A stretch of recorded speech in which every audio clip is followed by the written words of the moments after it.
Hello and welcome to a video on how to spin on the SpinPerfect ICON using the Paulywinder.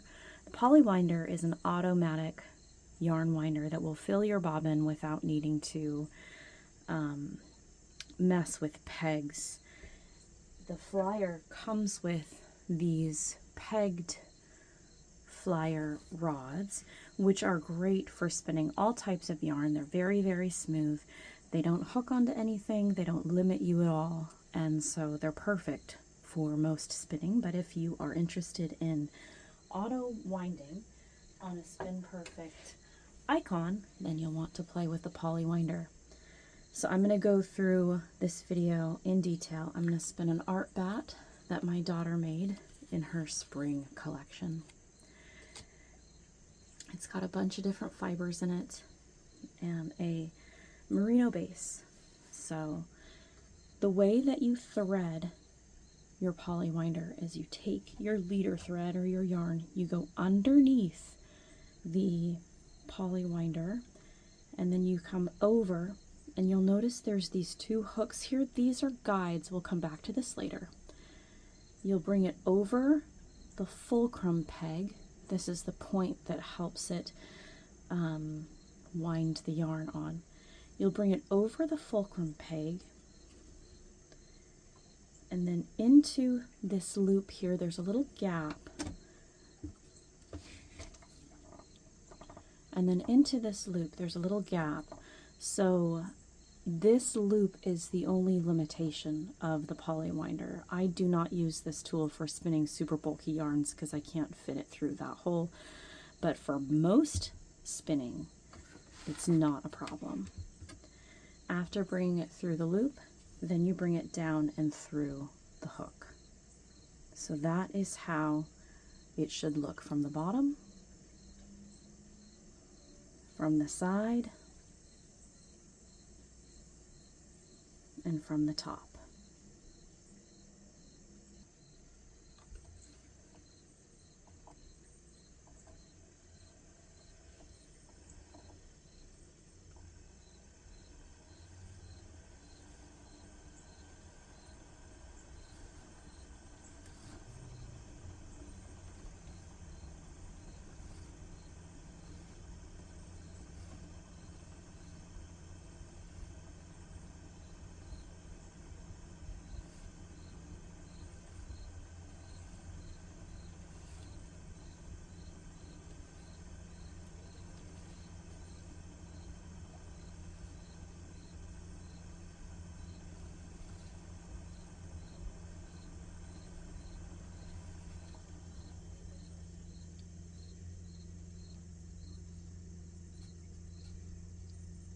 So far, so good.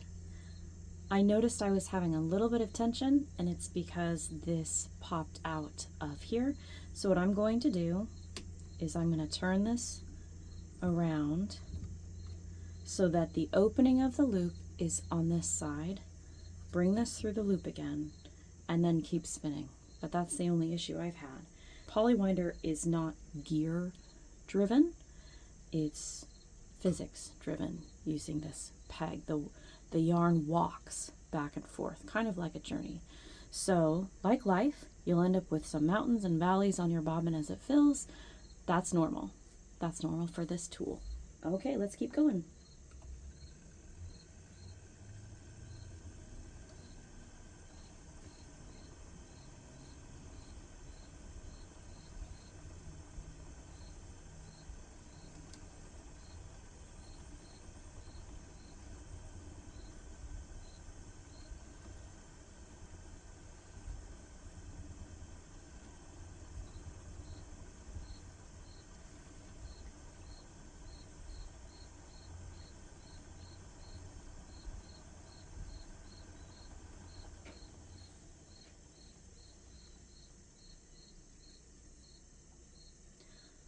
So I'm stopping because I'm noticing I'm getting a lot of over twist. I tend to put a lot of twist in my singles because when I ply them, I want them to stay solid and fat and round. I don't want them to get fuzzy and fall apart. So I'm going to add more tension using my tension knob. One thing about the Paulywinder is that it does require a lot of tension to work properly. So if you're a spinner that has a very, very light tension and you feed your yarn to your wheel, like you're constantly giving your yarn to the wheel, you might need to get accustomed to a little bit of a pull from the tension in order to make this work. That's also normal. So I've upped my tension and I'm gonna hand wind a bit to get past some of these loopy, bumpy, over twisted spots and keep going.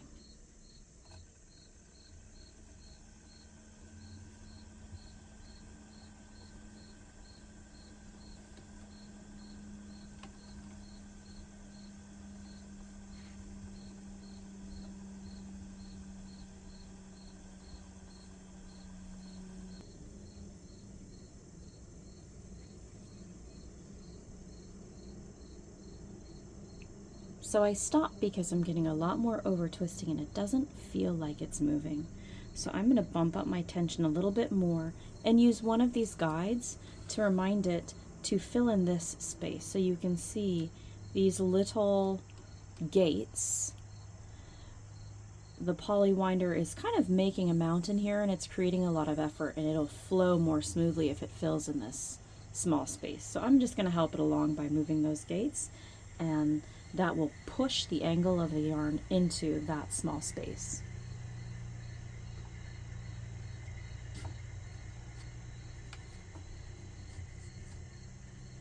Anytime that you get your yarn choked up with over twisting, it's always okay just to move all that over twisting forward and keep spinning.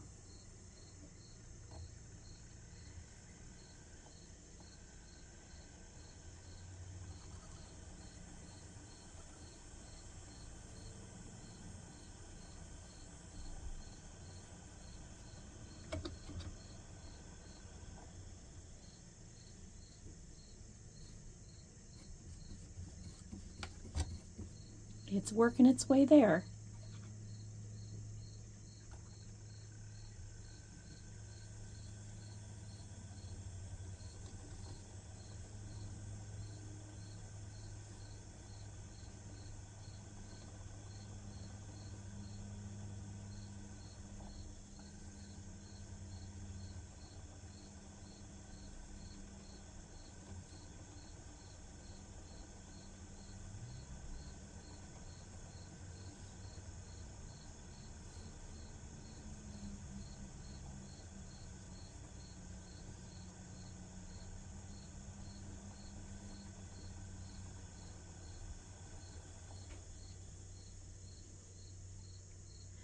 It's hard to explain in a video the way it feels when I know the Paulywinder has made a mountain and it needs help going into the next valley. It's almost like it becomes a little bit sluggish, or it's just not taking up very much, and it happens gradually and it just kind of reaches a point of stalling out. So that is something that you're going to need to learn by feel with your Paulywinder. But you can see we filled it all up now, and I'm going to open these gates back up so it can keep on filling up the rest of my bobbin nicely. If I were to forget, I would make a mountain here and then I would just open it up and it would fill it in. So let's keep going.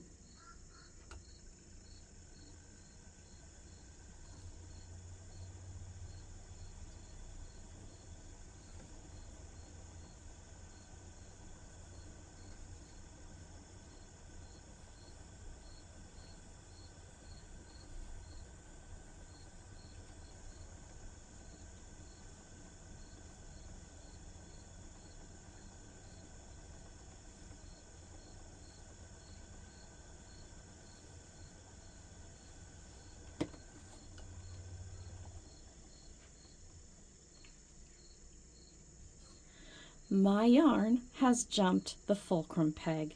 I think this happens because of how bulky the yarn is that I'm spinning. As the Paulywinder is going around in this direction, momentum is actually pulling this. And so the bulkier it is, the more mass that it has, the more often it may pop off that peg. If you're spinning traditional yarns, that is less likely to happen. But because what I'm doing is so bulky, the mass and momentum of that just popped it off. Let's keep going.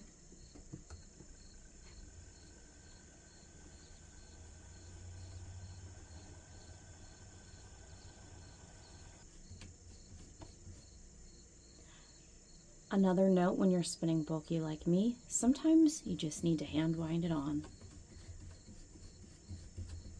Not the Paulywinder's fault, just part of spinning bulky.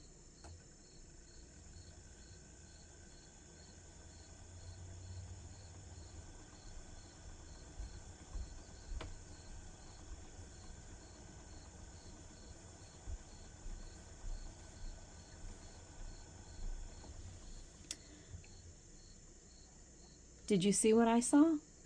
I saw my yarn fly over the fulcrum peg and get whipped off. This happened because I fed too much yarn into the spinning wheel at one time, creating a length of yarn that flew off and then came off that fulcrum peg. So as I'm getting into the flow, I need to be careful not to give huge lengths of yarn, but to keep it a very consistent feed so that that doesn't happen with my bulky yarn. But I'm about at the end of my art bat, and I think I'm going to try to spin some locks on this. Let's see how we do spinning this amount of texture on this wheel.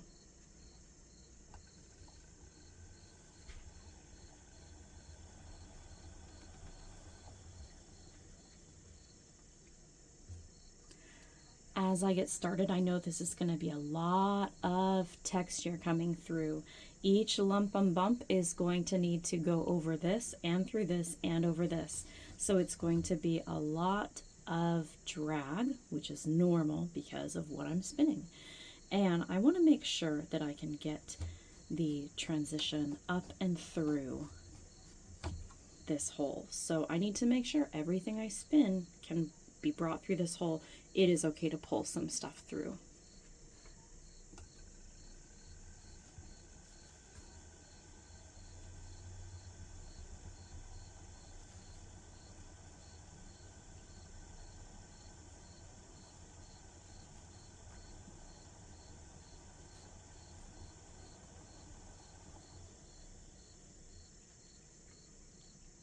I'm not getting much take up, but I think I can tell it's because of how bulky this is. So I'm probably near the maximum amount of bulky texture for this device. But let's keep spinning and see if I can break through that wall. Maybe I'll move one of my gates over, since I have a tiny bit of a mountain here and there's a valley here. Maybe if I force it to go into that space, I'll get more of a flow.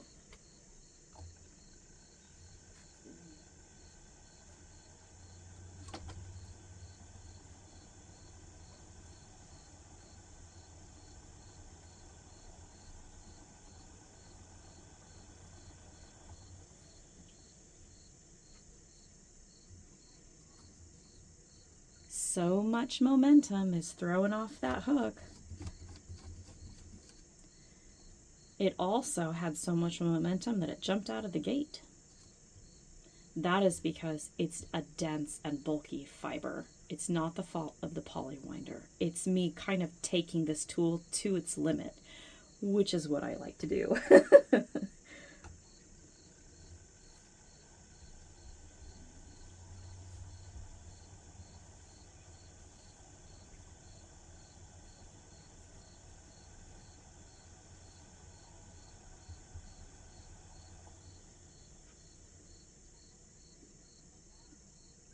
It jumped the gate again.